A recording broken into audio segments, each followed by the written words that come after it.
后来总统蔡英文、副总统赖清德520正式宣誓就职。今仔日就任的第一天，做伙到台北的中立寺，向国父甲中立殉职的人员来敬拜。另外，副总统赖清德未来的维安代号是取伊出生地的地号名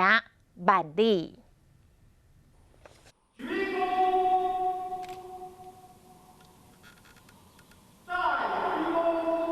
献花三鞠躬520就职典礼过长江总统蔡英文、新任的副总统赖清德，也有总统府秘书长苏家全，带吴院长到中立寺。就任后头一摆公开行程，蔡英文、赖清德无啥互动，活动较无5分钟就结束啊。赖清德的维安规格提升，嘛有专属的大号。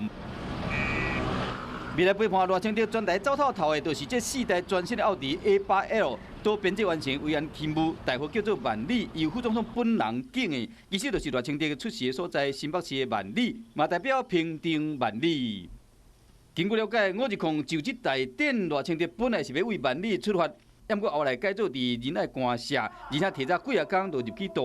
甲陈建仁交接，刷落来就看赖清德安怎扮演好副总统的角色。